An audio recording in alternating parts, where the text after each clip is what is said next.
દરની 26 નકલી નોટો ઝડપાઈ છે। ₹2000ની 26 અને જ્યારે 500ના દરની 37 અસલી નોટો મળી આવી છે।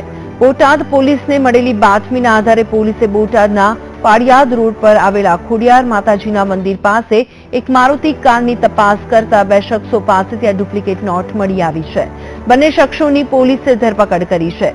બંને આરોપી જસદણ તાલુકાના હોવાનું જાણવા મળ્યું છે અને તેની ઓળખ ગોગનભાઈ ચાડેલા અને બીજા આરોપી બાબુભાઈ ખસિયા તરીકે થઈ છે।